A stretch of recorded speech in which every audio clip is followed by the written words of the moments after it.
तानिया हवस की लालच में इतनी अंधी हो चुकी थी कि इसने पूरे के पूरे ख़ानदान को बर्बाद करके रख दिया। अब दोनों भाई एक दूसरे के आमने सामने आ चुके। अब इस ड्रामे की नेक्स्ट एपिसोड में क्या होगा, क्योंकि तानिया को ऐसा लगना शुरू हो चुका है कि उसे अब अपनी मंजिल मिल चुकी है और ये बहुत तेज़ी के साथ अपने मकसद में कामयाब हो जाएगी। अब नायाब के लिए कौन सी बड़ी मुश्किलात खड़ी हो सकती हैं, क्योंकि नायाब ऐसी दलदल में फंस चुकी है कि किसी भी सूरत में इसके लिए निकलना बहुत मुश्किल होगा। अगर ये निकलने की कोशिश करेगी तो फिर इसके लिए तानिया नई मुश्किलात खड़ी कर देगी। क्या होगा आने वाले साथ में, कैसे नायाब ज़ावियार को यकीन दिलाने की कोशिश करेगी, क्या अब तानिया की शादी ज़ावियार के साथ हो पाएगी। इल्ज़ाम नायाब के ऊपर लगा है ना, तो नायाब मुकम्मल तौर पर अंदर से टूट चुकी है। ये बात मैं आप लोगों को बार बार कह रहा था कि भाई नायाब ने जो कदम उठाया है, नायाब ने ये कदम बिल्कुल ही गलत कदम उठाया। इसे सोच समझ कर ये सब कुछ करना चाहिए था।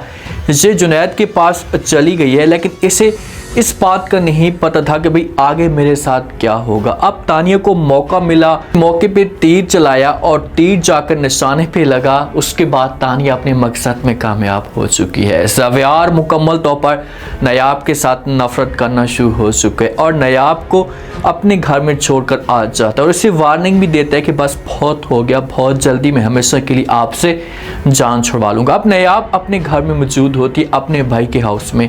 जिस वक्त वहाँ पर मौजूद होती है तो अब भाभी को भी इस बात का अंदाज़ा होना शुरू हो चुका है कि भाई नायाब जो है हमारे किसी भी मकसद की नहीं है, हमारे किसी भी काम की नहीं है, तो हम जल्दी से इससे जान छुड़वाएं। जब पहले नायाब ज़ावियार के पास होती थी ना, तो यही भाभी हर वक्त नायाब के साथ इज़्ज़त के साथ बात करती थी और आज नायाब के पास कुछ भी नहीं है, तो ये जो भाभी है इसे पसंद होना शुरू हो चुकी। अपने हस्बैंड के साथ बात करती है जो नायाब का भाई है, उसे कहती कि भाई मैं किसी भी सूरत में इस लड़की को अपने घर में नहीं रखूँगी, ये लड़की बहुत ही गलत किस्म की है और इसके ऊपर इल्ज़ाम है और कल को मेरी बेटियों के ऊपर भी शक की बातें हो सकती हैं इसकी वजह से।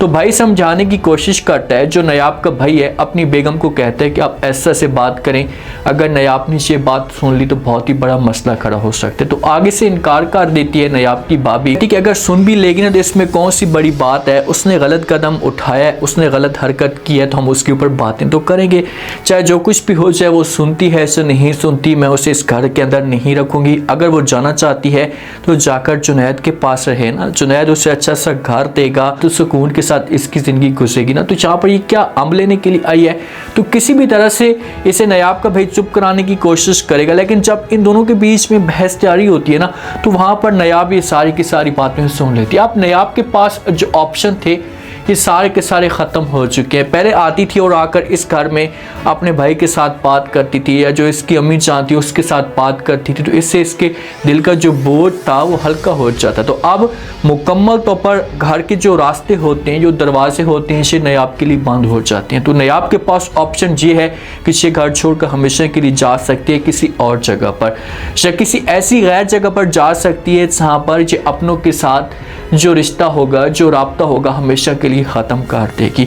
जुनैद बेचारा अपनी तरफ से कोशिश कर रहा है कि किसी तरह से ज़ावियार को समझाया जा सके, ज़ावियार के साथ खुलकर बात की जा सके कि भाई इसमें नायाब का और हमारा कोई भी कसूर नहीं था। जो तानिया ने इल्ज़ाम लगाया है, ये झूठा इल्ज़ाम लगाया, तो ये आता है और आकर बात करने लगता है अपने भाई के साथ। जब ज़ावियार इसे देखते हैं तो ज़ावियार को चढ़ जाता है गुस्सा। यही तो ज़ावियार की सबसे बड़ी कमज़ोरी है कि ज़ावियार जुनैद की या नायाब की आराम के साथ बात नहीं सुनता। अगर जैसे आराम के साथ बैठकर बात सुनता, उनको समझाने की कोशिश करता, कुछ उनकी बात को समझता, तो फिर किसी नतीजे तक ये लोग पहुंच जाते। अब किसी की बात नहीं सुनता और ये जुनैद की तरफ बढ़ता है, जुनैद का गिरबान पकड़ता है, उसके साथ हाथापाई करता है और उसके ऊपर इल्ज़ाम लगाता है कि भाई तुम्हारी वजह से मेरा घर मुकम्मल तौर पर बर्बाद हो चुका, तुम मज़ीद आगे मेरे घर को बर्बाद करने की कोशिश कर रहे हो, मैं किसी किस्म की को भी आपकी बात नहीं सुनूंगा और तुम इस घर के अंदर आए क्यों हो, यहाँ से चले जाओ। अब ज़ावियार जुनैद के साथ बदतमीज़ी करता है, हालांकि जुनैद कोई ऐसी बदतमीज़ी नहीं करता, वो बेचारा बार बार समझाने की कोशिश कर रहा होता है। लेकिन जब एक इंसान किसी हद से ज़्यादा बढ़ जाए ना, तो उसको औकात याद दिलानी चाहिए। जो जुनैद से सब कुछ बर्दाश्त नहीं होता, तो जुनैद ज़ावियार को धक्का देता है, जो ज़ावियार पीछे हो जाता है। तो जब वालिद ये हरकत देखता है जुनैद की, तो ये जुनैद की तरफ बढ़ता है और जुनैद को थप्पड़ मार देता है। जिस वक्त जुनैद को थप्पड़ मारता है ना, तो जुनैद को यहाँ पर अजीब सी फीलिंग होती है कि यार मेरी इस घर में ज़रा भी अहमियत नहीं है, हरकत किसी और ने की है, इल्ज़ाम मेरे ऊपर लगाया गया है, ये घर जितना ज़ावियार का है उतना मेरा भी है, तो कम अज़ कम वालिद का हक बनता था कि ये ज़ावियार को समझाता है। चलो वालिद ने छोटे बेटे के ऊपर हाथ उठाया, लेकिन ये भी तो देखना चाहिए कि भाई बड़े बेटे की गलती क्या है, उसका कसूर क्या है, या जुनैद के ऊपर जो इल्ज़ाम लगाया गया है क्या ये सच है या झूठ है। तो यहाँ पर ज़ावियार बेचारा साइड पे हो जाएगा और जुनैद भी एक साइड पे खड़ा हो जाएगा, और वालिद जो है वो जुनैद के साथ बात करेगा और कहेगा कि बस बहुत हो गया, मैं अब आपको इस घर के अंदर एक मिनट भी बर्दाश्त नहीं कर सकता, आप जल्दी से अपना सामान पैक करें और यहाँ से चलते बने, और दोबारा आपने इस घर के अंदर इंटर नहीं होना, इस घर के जो दरवाजे हमेशा के लिए आपके लिए बंद हो चुके हैं। तो यहाँ पर जुनैद के पास भी जो ऑप्शन होगा, जो ठिकाना होगा, इसे मुकम्मल तौर पर ख़त्म हो जाएगा और मजबूरी की वजह से इसे ये घर छोड़कर जाना पड़ेगा। तानिया अपनी माँ के पास होती है तो माँ बार बार तानिया को समझाने की कोशिश करती और कहती कि तुम्हें ऐसा नहीं करना चाहिए था।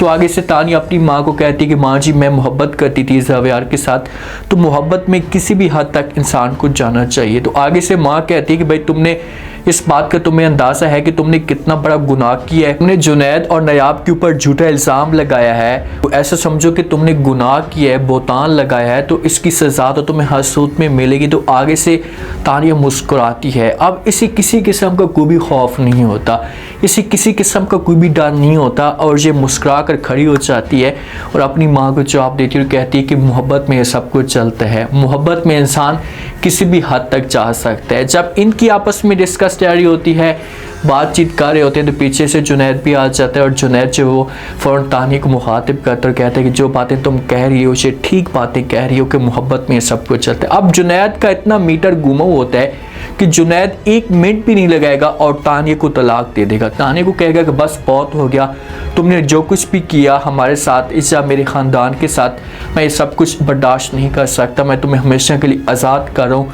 अब तुम अगर ज़ावियार के पास जाना भी चाहती हो तो मुझे किसी किस्म का कोई भी इतराज़ नहीं है, आप जा सकती हैं। अब जुनैद जिस वक्त तानिया को तलाक देगा ना, तो थोड़े से लम्बे के लिए तानिया खुश होगी और उसे ऐसा लगना शुरू हो जाएगा कि यार मेरी जो मंजिल थी, मैं अपनी मंजिल तक मुकम्मल तौर पर कामयाब हो चुकी हूँ। लेकिन उसे इस बात का नहीं पता कि भाई इस मंजिल के बाद या आज के दिन के बाद मेरे जो दिन हैं ये मज़ीद ख़राब होना शुरू हो जाएंगे, मेरी ज़िंदगी में अब बर्बादी के जो दिन हैं वो आना शुरू हो जाएंगे। ये तलाक तो जुनैद से ले लेगी, लेकिन जिस वक्त ये ज़ावियार के पास जाने की कोशिश करेगी तो फिर हो सकता है कि जहाँ पर ज़ावियार को अपनी गलती का एहसास हो। एहसास इसे कैसे होगा? जो निगार है ना, जिसने समझो कि इस घर की बर्बादी की जो जड़ बुनियाद रखी थी निगार बेगम ने, इसको अब इस बात का एहसास होगा कि यार मैं ये सब कुछ गलत कर रही हूँ, इस तरह से तो मेरे बेटे और मेरे जो ख़ानदान है इससे मुकम्मल तौर पर बर्बाद हो जाएगा, गलती मेरी अपनी है, मैं कैसे इसके ऊपर झूठा इल्ज़ाम लगा रही हूँ। तो जब ये अकेले में बैठ कर सोचेगी तो फिर इसे इस बात का एहसास होगा और ये सारी की सारी बातें अपनी गलतियाँ तस्लीम करेगी और ज़ावियार को समझाने की कोशिश करेगी और फिर जाकर से जाएगी और नयाब से माफ़ी मांगेगी। और उसके बाद फिर जो तानिया के ऊपर बातें होंगी और तानिया की जो सज़ा मिलेगी वो देखने वाला सीन होगा, क्योंकि तानिया के पास फिर ऑप्शन या जो जवाब होंगी हमेशा के लिए ख़त्म हो जाएंगे। नयाब के पास इस वक्त समझो कि कोई भी ऐसा पॉइंट नहीं है किसी तरह से समझाए, इनको यकीन दिलाने की कोशिश करे। इस वक्त 2 से 3 एपिसोड ऐसी होंगी जो नयाब के ऊपर जो वो इल्ज़ाम मज़ीद लगाए जाएंगे, इसके लिए मुश्किलात खड़ी होंगी, घर वाले से घर से निकाल देंगे, इसे किसी ऐसी जगह पर यतीम खाने पे या जहाँ पर बेवा औरतें रहती हैं वहाँ पर रहना शुरू कर देगी, भीख मांगने तक भी आ सकती है। इस तरह के कुछ सीन भी आप लोगों को दिखाए जा सकते हैं, लेकिन एक न एक दिन नयाब को जो है वो खुशी ज़रूर मिलेगी। देखते हैं कि वो दिन कब आता है और नयाब कब तक ये सब कुछ बर्दाश्त करेगी, क्या कुछ मजबूत औरत बनकर सामने आएगी और इन लोगों का मुकाबला करेगी। उम्मीद है आज का रिव्यू, आज के टीजर आप लोगों को पसंद आया होगा। आपने कमेंट सेक्शन में अपनी कीमती लास्ट में आपको क्या लगता है, क्या नेक्स्ट आने वाली के साथ में जो नयाब की भाभी बातें कर रही है कि मैं नयाब को इस घर के अंदर बर्दाश्त नहीं कर सकती, तो क्या नयाब का जो भाई है ये नयाब को इस घर से निकाल देगा? जो जुनैद और ज़ावियार के बीच में तलख कलामी हुई है, जो इनके बीच में लड़ाई चलना शुरू हो चुकी है, अब ये लड़ाई किस हद तक जा सकती है? क्या ज़ावियार हमेशा के लिए नयाब को तलाक दे देगा? उसके बाद फिर क्या होगा? और जो तानिया सोच लेकर बैठी हुई है, तो क्या तानिया को अपनी मंजिल मिल जाएगी? लास्ट में फीडबैक दें।